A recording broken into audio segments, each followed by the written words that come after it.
السلام علیکم ورحمۃ اللہ وبرکاتہ۔ فہم قرآن کلاس لیکچر نمبر 590 590۔ 23واں پارہ سورۃ صاد، تیسرے رکوع کا آغاز، آیت نمبر 27۔ اعوذ باللہ من الشیطان الرجیم، بسم اللہ الرحمن الرحیم۔ وما خلقنا السماء والارض، اور نہیں پیدا کیا ہم نے آسمانوں اور زمین کو، وما بینہما باطلا، اور جو ان دونوں کے درمیان ہے باطل۔ ذالک ظن الذین کفروا، یہ تو گمان ہے ان لوگوں کا جو کافر ہوئے۔ فویل للذین کفروا من النار، پس ہلاکت ہے ان لوگوں کے لیے جو کافر ہوئے آگ میں سے۔ ام نجعل الذین آمنوا وعملوا الصالحات، کیا ہم بنا دیں گے ان لوگوں کو جو ایمان لائے اور نیک اعمال کیے، کالمفسدین فی الارض، ان لوگوں کی طرح جنہوں نے فساد کیا زمین میں۔ ام نجعل المتقین کالفجار، یا کیا ہم بنا دیں گے پرہیزگاروں کو بدکاروں کی طرح۔ کتاب انزلناہ الیک مبارک، یہ کتاب ہم نے اتاری آپ کی طرف بابرکت بنا کر، لیدبروا آیاتہ، تاکہ وہ غور و فکر کریں اس کی آیات میں، ولیتذکر اولو الالباب، اور تاکہ نصیحت پکڑیں عقل والے۔ وَوَهَبْنَا لِدَاوُودَ سُلَيْمَانَ، اور ہم نے عطا کیا نوازا داود علیہ السلام کو سلیمان۔ نعم العبد، بڑے اچھے بندے تھے، انہ اواب، وہ بہت رجوع کرنے والے تھے۔ اذ عرض علیہ بالعشی الصافنات الجیاد، جب پیش کیے گئے ان پر دن کے پچھلے پہر اصیل عمدہ گھوڑے۔ فقال، پس کہنے لگے، انی احببت حب الخیر، بے شک میں پسند کرتا ہوں یہ مال کی محبت، ان ذکر ربی، اپنے پروردگار کے ذکر کی وجہ سے، حتی توارت بالحجاب، یہاں تک کہ وہ چھپ گئے پردے میں۔ ردوہا علیہ، کہنے لگے واپس لاؤ انہیں میرے پاس۔ فطافق مسحم بالسوق والاعناق، پس وہ ہاتھ پھیرنے لگے ان کی پنڈلیوں اور گردنوں پر۔ وَلَقَدْ فَتَنَّا سُلَيْمَانَ، اور تحقیق ہم نے آزمائش میں ڈالا سلیمان علیہ السلام کو۔ وَأَلْقَيْنَا عَلَى كُرْسِيِّهِ جَسَدًا، اور ڈال دیا ہم نے ان کی کرسی پر ایک جسم۔ ثم اناب، پھر وہ رجوع کرنے لگے۔ قال، کہنے لگے، رب اغفر لی، اے پروردگار مجھے بخش دیجئے۔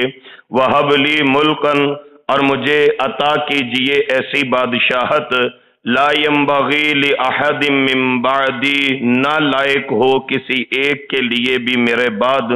انک انت الوہاب، بے شک آپ ہی عطا فرمانے والے ہیں۔ فسخرنا لہ الریح، پس تابع کر دیا ہم نے ان کے لیے ہواؤں کو، تجری بامرہ، چلتی تھی ان کے حکم سے، رخاء، نرم ہو کر، حیث اصاب، جہاں کا وہ ارادہ فرماتے۔ والشیاطین، اور شیطانوں کو بھی تابع کیا، کل بناء، ہر معمار کو، وغواص، اور غوطہ خوروں کو، وآخرین، اور کچھ دوسروں کو، مقرنین فی الاسفاد، جو بیڑیوں میں جکڑے ہوئے تھے۔ ھذا عطاؤنا، یہ ہماری نوازشات عطائیں ہیں۔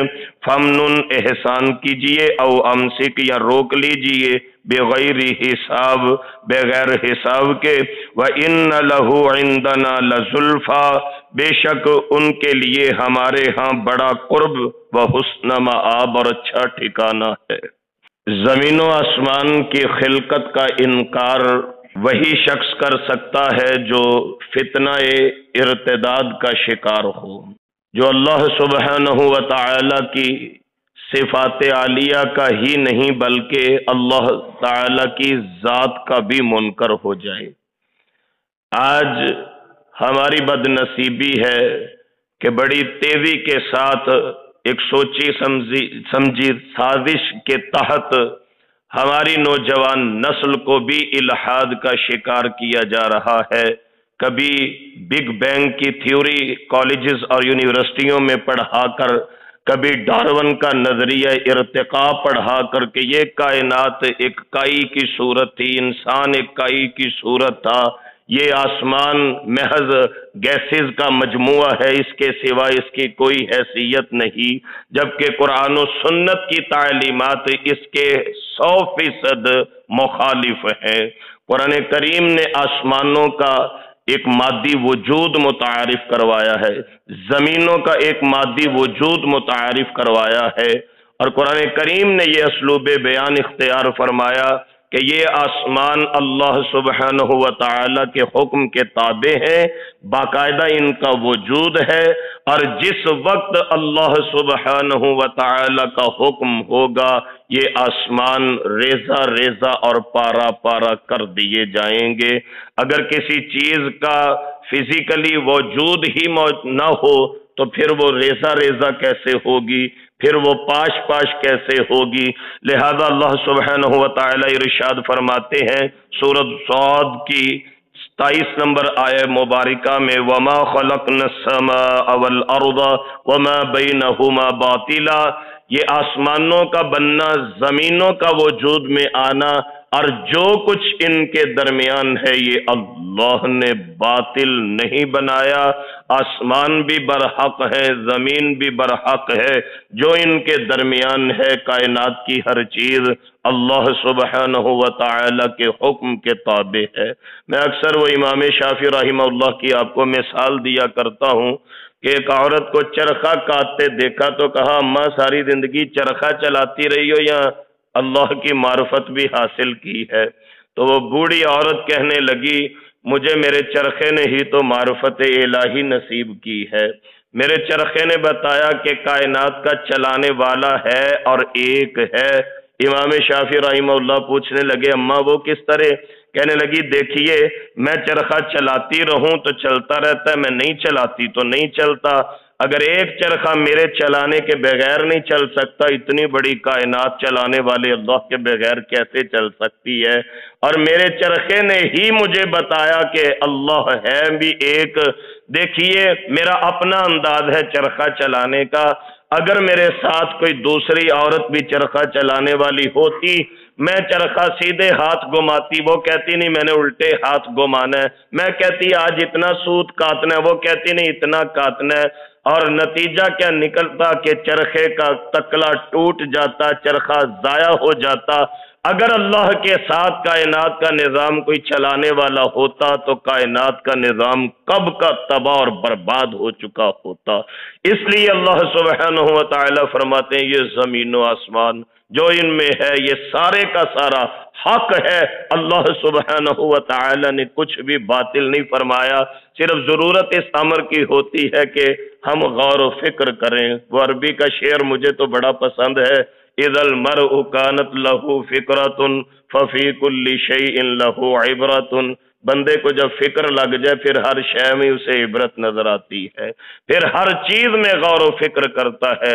اللہ اکبر کبیرہ، الذین یذکرون اللہ قیاما وقعودا وعلی جنوبہم ویتفکرون فی خلق السماوات والارض ربنا ما خلقت ھذا باطلا سبحانک فقنا عذاب النار۔ یہ اللہ والوں کا ظرف ہوتا ہے، وہ ذکر میں بھی مصروف ہوتے ہیں، کائنات میں غور و فکر میں بھی مصروف ہوتے ہیں، اور وہ کہتے ہیں اللہ یہ جو کچھ آپ نے بنایا اللہ یہ باطل نہیں ہے۔ قرآن کریم نے یہی تعلیم یہاں پہ ارشاد فرمائی، وَمَا بَيْنَهُمَا بَاطِلًا، جو کچھ ہے زمین و آسمان میں، نہ زمین نہ آسمان نہ ان کے درمیان جتنی ملکیت ہے یہ باطل نہیں۔ ذَلِكَ ظَنُّ الَّذِينَ كَفَرُوا، آسمان کے متعلق اپنے تجربات تو وہ پیش کرتا ہے جس کا اللہ پہ ایمان نہیں ہے، اپنی رائے وہ قائم کرتا ہے جو کفر کرنے والا، انکار کرنے والا ہو۔ فَوَيْلٌ لِّلَّذِينَ كَفَرُوا من النار، یاد رکھیے انکار کرنے والوں کے لیے جہنم کی وادی ویل، جس کا مطلب ہی ہلاکت ہے۔ ویل للمطففین، ویل لکل ہمزۃ لمزہ، یہ جہنم کی ایسی وادی ہے جس سے روزانہ جہنم بھی 70 مرتبہ معافی مانگتی ہے۔ اتنی خطرناک یہ وادی ہے۔ میرے کریم مالک ہمیں، ہمارے آباء و اجداد، والدین، گھر والوں کو، بلکہ آنے والی نسلوں کو بھی محفوظ فرما لیں۔ فرمایا ان کے لیے تباہی، ہلاکت ہے آگ میں سے۔ ام نجعل الذین آمنوا وعملوا الصالحات کالمفسدین فی الارض، اصل بات یہ ہے کہ کفر کرنے والے تو زمین و آسمان کی خلقت کو باطل سمجھتے ہیں، اس وجہ سے ہلاکت میں چلے گئے، اور زہ نصیب جن کو اللہ نے ایمان کی دولت نصیب فرما دی، جن کو اعمال صالحہ کی توفیق اور عنایت اللہ کی طرف سے تفویض کر دی گئی، ان کا کیا کہنا، کیا نصیب ان کا، کیا مقدر۔ مالک فرماتے ہیں کیا ہم زمین میں فساد کرنے والوں کی طرح ایمان والوں کو کر دیں گے؟ اگر ایسا ہو تو یہ اللہ تعالی کی صفت عدل کے خلاف ہے۔ ایک بندہ ساری زندگی اللہ سبحانہ و تعالی سے ڈر کے گزارتا ہے، ایک بندہ اللہ کی نافرمانی میں زندگی گزارتا ہے، ایک بندہ زمین پہ یوں چلتا ہے کہ کہیں میرے پاؤں تلے آ کے کوئی چیوٹی بھی نہ روندی جائے، اور ایک بندہ وہ ہے کہ جو زمین میں فساد کرتا ہے۔ مالک فرماتے ہیں کیا ہم سب کو ایک ہی کھاتے میں ڈال دیں گے؟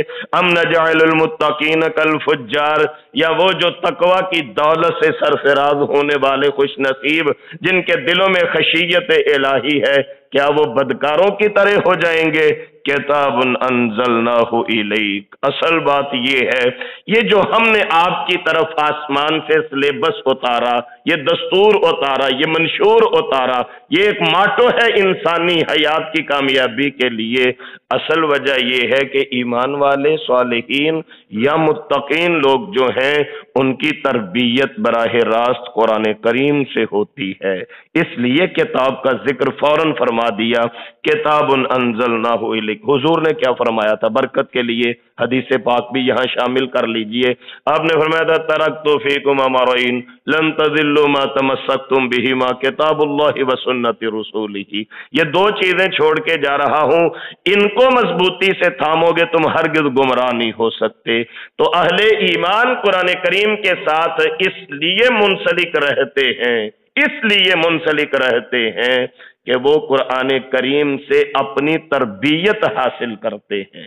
یہ جو ہمارے حفاظ ہوتے ہیں اللہ تعالیٰ ان کے سینوں میں قرآن کریم کو محفوظ فرمایا ہے تا دم آخر اللہ بعمل زندگی ہمارے بچوں کو نصیب فرمائے۔ رسول اللہ صلی اللہ علیہ وآلہ وسلم نے نصیحت فرمائی تھی کہ صبح و شام قرآن کریم کو دن رات پڑھتے رہا کرو، جو بندہ قرآن کریم نہیں پڑھتا قرآن کریم اس کے سینے سے نکال دیا جاتا ہے۔ تو اس لیے ہمارے حفاظ کی یہ ڈیوٹی ہونی چاہیے کہ وہ سارا سال منزل نکال لے، وہ سارا سال قرآن کریم کے ساتھ منسلک رہیں۔ ہوگا کیا؟ کتاب انزلناہ، وہ قرآن کریم کے ساتھ جڑے رہیں گے، اللہ کریم ان کی رہنمائی فرماتے رہیں گے، قرآن کریم کے ساتھ جڑے رہیں گے، مبارکن برکتیں سمیٹتے رہیں گے، خیر آتی رہے گی، اللہ کی طرف سے عنایات برستی رہیں گی۔ قرآن کریم بابرکت اس لیے کتاب ہے کہ یہ بدیوں سے گناہوں سے بچا کے نیکی کا درس دے کے انسان کو صراط مستقیم پہ چلا کے سیدھی اللہ کے جنت تک پہنچا دیتی ہے۔ یہ برکت نہیں کہ قرآن کریم کے حروف ابدج میں تبدیل کر کے حروف کو تو تعویذ بنا کے گلے میں ڈال لیا جائے، یہ برکت نہیں ہے۔ برکت یہ ہے قرآن کریم کو پڑھیے، اللہ زندگی میں برکت فرما دیں گے۔ برکت یہ ہے قرآن کریم کے احکامات پہ عمل کیجیے، یہ برکتیں ہی برکتیں ہو جائیں گی۔ برکت یہ ہے کہ یہ قرآن کریم انسان کو اعمال صالحہ کی ترغیب دیتا ہے۔ فرمایا یہ بابرکت کتاب آپ کی طرف اتاری گئی لیدبروا آیاتہ، تاکہ لوگ اس کی آیات میں غور و فکر کریں۔ قرآن کریم اس لیے وَلَقَدْ يَسَّرْنَا الْقُرْآنَ لِلذِّكْرِ فَهَلْ مِن مُدَّكِرٍ، کوئی ہے سمجھنے والا؟ ہم نے قرآن کو آسان بنا دیا۔ اب یقین کیجئے یہ جو تفسیر کی کلاسز ہیں، یہ جو فہم القرآن کا سلسلہ اللہ کی توفیق سے چل رہا ہے، اور یہ جو ترجمہ کی کلاسز ہیں، یقین کیجئے کہ یہ غور و فکر کی راہوں کو ہموار کرتی ہیں، اللہ کی رحمتوں کو سمجھنے اور سمیٹنے کا شعور بیدار کرتی ہیں۔ اور فرمایا وَلِيَتَذَكَّرَ أُولُو الْأَلْبَابِ، اور یہ عقل والوں کے لیے نصیحت حاصل کرنے کا سما ہے۔ پھر حضرت داؤد علیہ السلام پہ جو ہونے والے انعامات گزشتہ سبق میں آپ نے سماعت فرمائے، ایک انعام کا اور ذکر کر دیا گیا، وَوَهَبْنَا لِدَاوُودَ سُلَيْمَانَ، ایک نعمت یہ بھی تھی ہم نے داؤد کو سلیمان جیسا بیٹا نصیب فرما دیا۔ یہ کتنا نیک بخت بیٹا ہے، کتنا اچھا خلف الرشید ہے کہ جس کا ذکر قرآن کریم نے 17 مرتبہ بائی نیم کیا ہے۔ لفظ سلیمان قرآن کریم میں 17 مرتبہ استعمال ہوا ہے۔ حضرت سیدنا سلیمان علیہ السلام داؤد علیہ السلام کے بیٹے تھے۔ نعم العبد، بڑے اچھے بندے تھے، اللہ اکبر، بڑے اچھے بندے تھے، یعنی ان کے خصائص ایسے تھے، بیٹا اللہ ایسا عطا فرمائے، بڑے اچھے بندے تھے۔ انہو اواب، بڑا رجوع کرنے والے تھے، بڑی اللہ کرنے والے تھے، بڑی توبہ، بڑے غور و فکر کرنے والے تھے، بڑے اللہ سبحانہ و تعالی کی یاد میں مشغول اور مصروف رہنے والے تھے۔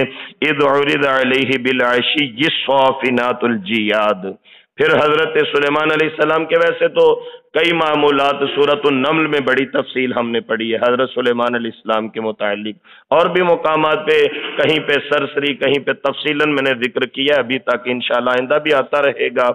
ایک واقعہ بیان کیا جا رہا ہے سلیمان علیہ السلام کی حیات طیبہ کا۔ اللہ کریم ارشاد فرماتا ہے اذ عرض علیہ بالعشی الصافنات الجیاد، جب ان پر دن کے پچھلے پہر گھوڑے پیش کیے گئے جو عمدہ نسل کے اور تیز رفتار تھے۔ صافنات، صافن کی جمع ہے صافان الفرس، عربی میں ایک لفظ بولا جاتا ہے صافان الفرس، اس کا مطلب پتہ کیا ہوتا ہے؟ یقین کیجئے آپ کو بڑا مزہ آئے گا یہ تفسیر سن کے۔ صافان الفرس کا مطلب ہوتا ہے وہ گھوڑا جو 3 پاؤں زمین کے اوپر سیدھے رکھے اور چوتھا پاؤں کا سم ایسے ٹکا کے رکھے، اور یہ بڑی ایک زبردست پوزیشن ہوتی ہے۔ ہمارے یہاں چلے وہ مثال تو نہیں دینی چاہیے لیکن سمجھنے کے لیے یہ مختلف تقریبات پہ آج کل جو گھوڑے نچائے جاتے ہیں تو آپ دیکھتے ہیں کہ وہ گھوڑے بھی اپنی ادائیں دکھاتے ہیں، 3 پاؤں بسا اوقات زمین پہ سیدھے رکھتے ہیں اور چوتھا سم ایسے رکھتے ہیں، یہ ایک سٹائل ہوتا ہے، یہ ایک وقار ہوتا ہے۔ تو صافنات جو لفظ قرآن کریم نے استعمال فرمایا ہے اس کا مطلب ہے جس کے کھڑے ہونے کی پوزیشن، انداز، ناز اور نخرہ ہی منفرد ہو۔ آگے لفظ بولا گیا جیاد، اس کا مطلب کیا ہے؟ صافنات الجیاد، جیاد جواد کی جمع ہے، اس کا مطلب ہوتا ہے سبک رفتار، تیز، یعنی صافنات الجیاد کا اب مجموعی ترجمہ آپ یہ کیجئے، ایسے گھوڑے حضرت کے پاس تھے، کھڑے ہوتے تو ان کا وقار ہی الگ تھا، دوڑنے لگتے تو ان جیسی دوڑ ہی کسی کی نہیں تھی۔ اور گھوڑوں کے ساتھ محبت یہ سنت نبوی شریف بھی ہے، یہ بات یاد رکھیے، گھوڑوں کے ساتھ محبت۔ میں نے ایک حدیث میں پڑھا ہے رسول اللہ صلی اللہ علیہ وسلم محبت سے گھوڑوں کی گردنوں پہ اور پیٹھ پہ ہاتھ پھیرا کرتے تھے، بلکہ ایک روایت میں مجھے یاد آتا ہے لفظ ہے کہ وہ آپ کو پتہ ہے گھوڑے کی، بعض گھوڑوں کی پیشانی کے اوپر یوں بال گرے ہوتے ہیں، ایک حدیث کے لفظ ہے صحابی فرماتے ہیں میں نے دیکھا رسول اللہ علیہ السلام گھوڑے کی وہ پیشانی والے بالوں کو یوں کر کے نا وہ رنکلز بنا رہے تھے، بال ڈال رہے تھے اور یوں کر کے محبت فرما رہے تھے، اور اس موقع پہ حضور نے ارشاد فرمایا تھا گھوڑے کی پیشانی میں قیامت تک کے لیے خیر ہی خیر لکھ دی گئی ہے، خیر ہی خیر ہے گھوڑے کے اندر۔ اور خصوصاً حضرات انبیاء گھوڑے صرف شوق کے لیے نہیں، جہاد فی سبیل اللہ کے لیے پالتے ہیں۔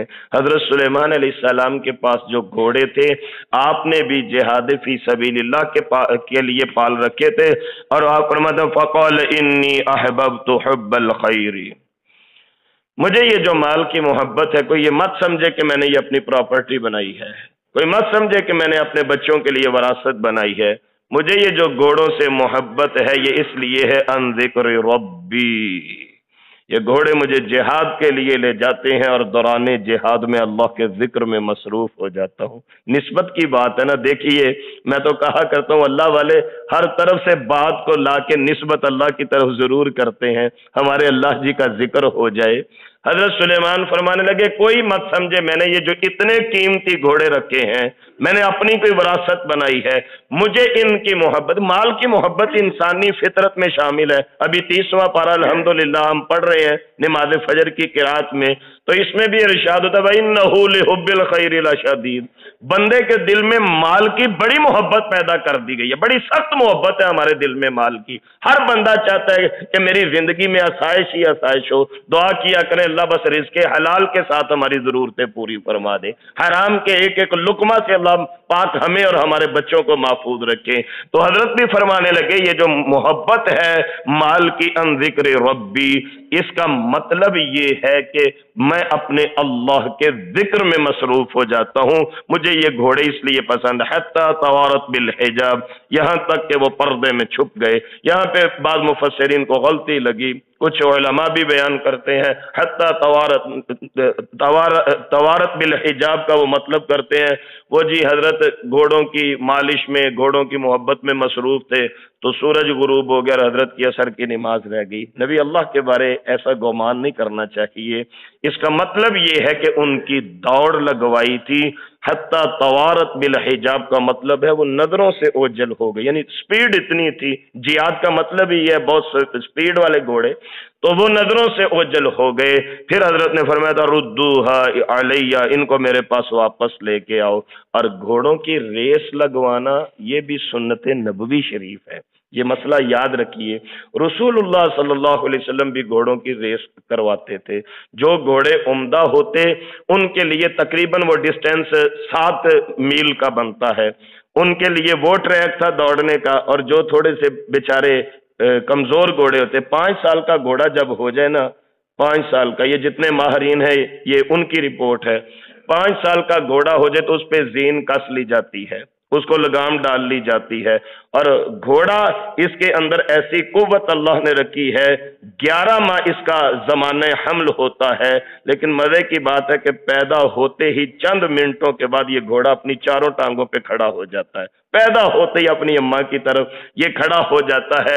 5 سال کی عمر میں یہ ایک مضبوط، تندرست اور توانا جسم کی صورت اختیار کرتا ہے، اور موسٹلی 25 سے 30 سال عمر ہوتی ہے گھوڑوں کی۔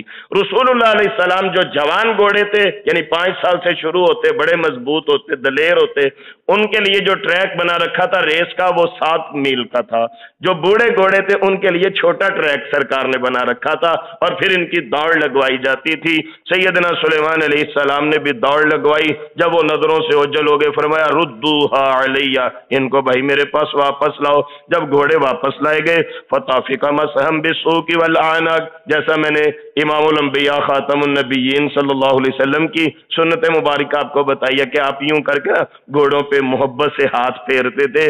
سیدنا سلیمان علیہ السلام بھی گھوڑوں کی گردنوں پہ اور گھوڑوں کی رانوں کے اوپر ہاتھ پھیرنے لگے اور پنڈلیوں کے اوپر پھیرنے لگے، یہ محبت کا عالم تھا۔ اسی وقت وَلَقَدْ فَتَنَّا سُلَيْمَانَ، ہم نے سلیمان علیہ السلام کے لیے ایک آزمائش بنا دی۔ آزمائش کیا ہوئی؟ جب سلیمان علیہ السلام ان گھوڑوں سے محبت فرما رہے تھے اور اپنا مدعا بھی بیان فرمایا کہ مجھے ان سے محبت اس لیے ہے یہ میرے اللہ کے ذکر میں میرے کام آتے ہیں، میں ان پہ سوار ہو کے جہاد کرتا ہوں، اللہ کا ذکر کرتا ہوں، مجھے اس لیے ان سے محبت۔ حضرت نے ایک جملہ ارشاد فرمایا، حضرت سلیمان علیہ السلام کی 90 بیویاں تھیں، 90 بیویاں۔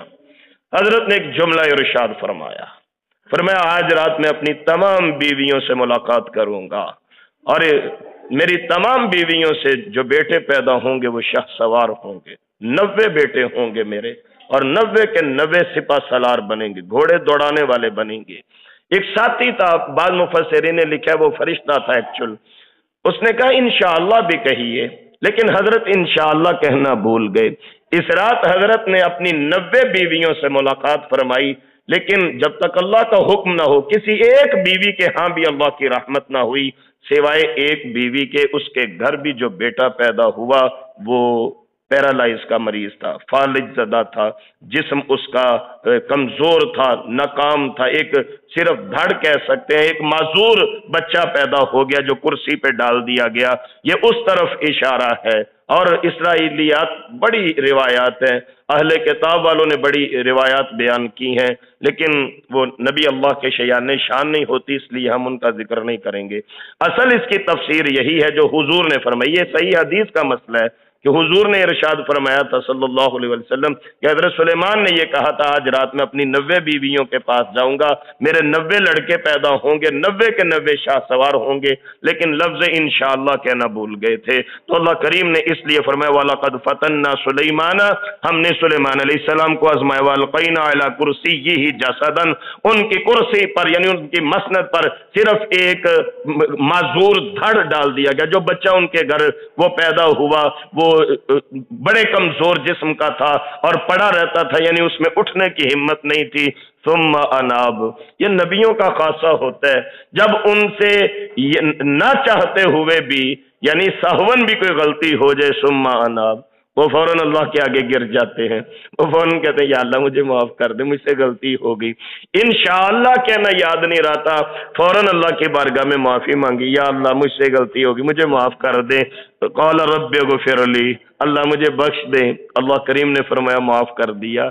اللہ کریم نے فرمایا آپ کا رجوع قبول کر لیا۔ اللہ والے اس موقع سے جب اللہ کی رحمت برس رہی ہو نا تو اللہ والے اس کا فائدہ ضرور اٹھاتے ہیں، جس کی نسبت اللہ کی طرف ہو جائے۔ فوراً کہنے لگے وَهَبْ لِي مُلْكًا لَا يَنبَغِي لِأَحَدٍ مِّن بَعْدِي، اگر معاف کر دیا تو اللہ کریم ایک نیکی اور کر دیجئے، ایک احسان اور فرما دیجئے، مجھے ایسی حکومت دیجئے کہ جیسے اختیارات میرے بعد کسی کو نہ ملے۔ اللہ سے مانگنا ہے، حضور فرماتے ہیں اپنے شہنشاہ سے مانگنا ہے، کھل کے مانگا کرو، یہ نہ کہا کرو اللہ دینا ٹھیک ہے، نہیں دینا آپ کی مرضی، چمٹ جایا کرو، کہا کرو اللہ میری ضرورتیں آپ کی عطاؤں سے زیادہ تو نہیں ہے، آپ تو علی کل شیء قدیر ہے، میری ضرورتوں کو پورا مان ہونا چاہیے، ناز ہونا چاہیے اللہ کے ساتھ گفتگو کرنے کا۔ امام بخاری آج کل یہ بخاری کے دروس ہو رہے ہیں مدارس کے اندر، تو آخری سال ہے تعلیمی سال یہ دینی تعلیم کا، تو امام بخاری رحمہ اللہ کا تذکر آج کل ہر زبان زدام ہے۔ امام بخاری جب پیدا ہوئے نابینا تھے، اماں نے ساری دوائیاں لے لی، ایلوپیتھک ہومیوپیتھک حکمت کے علاج کروا لیے، کہیں سے شفا نہ ہوئی۔ ایک رات اپنے پاس لٹا کے کہنے لگی اللہ جب سارا کچھ میرا تیرے لیے، تیری رحمت میرے لیے کیوں نہیں ہے؟ روتے روتے سو گئی، خواب میں حضرت ابراہیم کی زیارت ہوئی، کہنے لگی اللہ فرما رہے ہیں بخاری کی اماں ہم نے تیرے بیٹے کو آنکھیں عطا فرما دی ہیں۔ امام بخاری کی اماں کہتی ہے میں نے اٹھ کے دیکھا تو میرا نبینا بخاری رات کے اندھیرے میں یوں اس کی آنکھیں چمک رہی تھی جیسے ستارے ٹمٹماتے ہیں۔ تو پاس کچھ ہونا چاہیے، یہ شرط ہے، پلے کچھ ہونا، یا اللہ یہ میں یہ کام آپ کے لیے کرتا ہوں، یہ آپ کے لیے کرتا ہوں، جب میں آپ کے لیے کرتا ہوں اللہ پھر آپ بھی اپنا کرم مجھ پہ فرما دیجئے۔ تو اس لیے حضرت سلیمان علیہ السلام دعا کرنے لگے، موقع کا فائدہ اٹھا لیا، اللہ کی رحمت برس رہی ہے، سمیٹنی چاہیے، اللہ مجھے ایسی بادشاہت دیجئے جو میرے بعد کسی کو نہ ملے۔ میں آپ کو صحیح حدیث سے ایک مسئلہ سناتا ہوں۔ رسول اللہ علیہ السلام کا ایک دفعہ ایک جن کے ساتھ مقابلہ ہوا، رات کا وقت تھا، ایک جن حضور کے پاس، اور بہت بڑا جن تھا، دیو ہیکل جن تھا، حضور کے ساتھ وہ بھیڑ پڑا، رسول اللہ علیہ السلام نے گرا لیا اس جن کو، اور آپ نے فرمایا میں جی چاہتا تھا، صبح آپ نے یہ ارشاد فرمایا رات میرا مقابلہ ایک جن کے ساتھ ہوا ہے، میرا دل کیا تھا کہ میں اس کو پکڑ تو لیا تھا، گرا تو لیا تھا، میں نے اس کو مغلوب تو کر لیا تھا، میرا دل کرتا تھا میں مسجد کے ستون کے ساتھ اس کو باندھوں، صبح جب آپ نماز پڑھنے آئے تو آپ سارے بھی جن دیکھ لو کہ یہ جن ہوتا ہے، لیکن مجھے اپنے بھائی سلیمان کی دعا یاد آ گئی، انہوں نے کہا تھا یا اللہ جیسے اختیارات میرے ہیں میرے بعد کسی کو نہ دینا، لہذا میں نے پھر اس جن کو چھوڑ دیا، آزاد کر دیا، وگرنہ میں اسے قید کر لیتا۔ کیوں؟ جنات کو قید کرنا، تابع کرنا، یہ تو سلیمان علیہ السلام کی خاصیت تھی، یہ رسول اللہ علیہ السلام کا فرمان ہے۔ تو اس لیے اللہ کریم فرماتے ہیں انہوں نے دعا کی اللہ میرے بعد کسی کو ایسی بادشاہت نہ دینا، انک انت الوہاب، بے شک آپ عطا فرمانے والے ہیں۔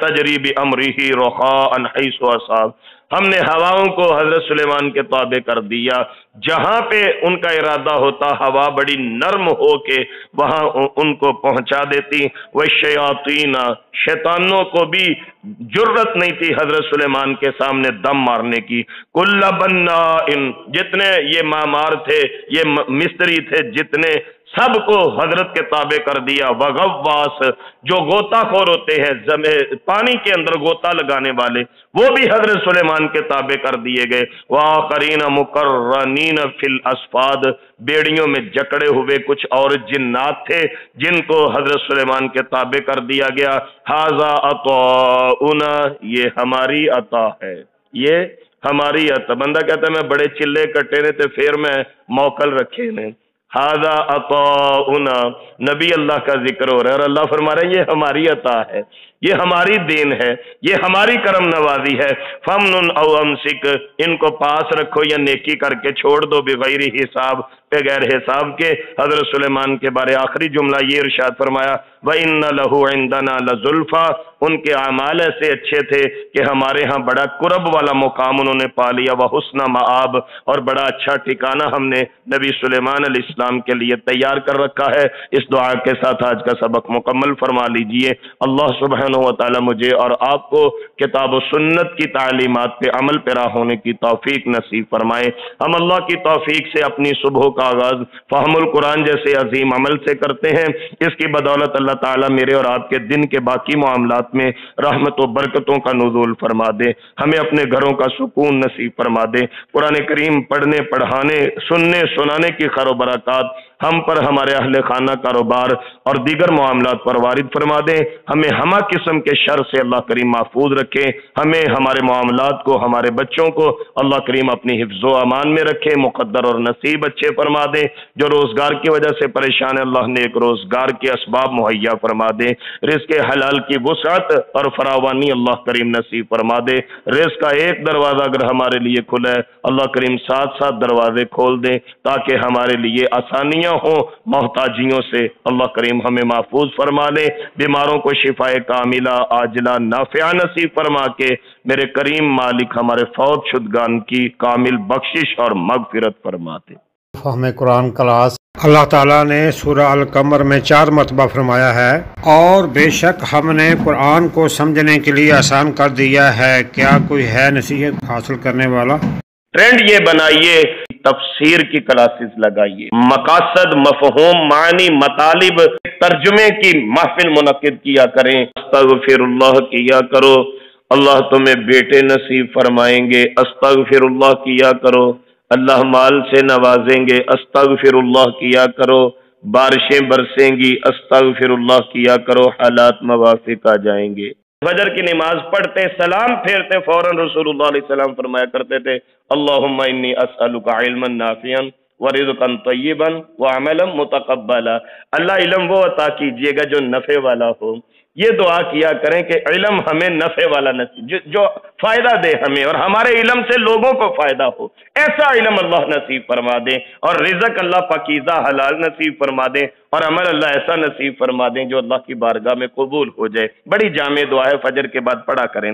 یہ تھے محترم محمد سلیمان شاکر صاحب جو قرآن مجید کی تفسیر کی کلاس پڑھا رہے تھے, جسے ویڈیو ترتیب دے کر یوٹیوب چینل دنیا دین پر محفوظ کیا گیا ہے. قرآن مجید کا ترجمہ اور تفسیر سیکھنے کے لیے اور دینی سوالات کے جوابات کے لیے واٹس ایپ گروپس میں شامل ہونے کے لیے 00923352520207 00923167983575 00923007446434. قرآن سمجھیں, قرآن سمجھائیں, دوسروں کو بھی قرآن سمجھنے کی دعوت دیں.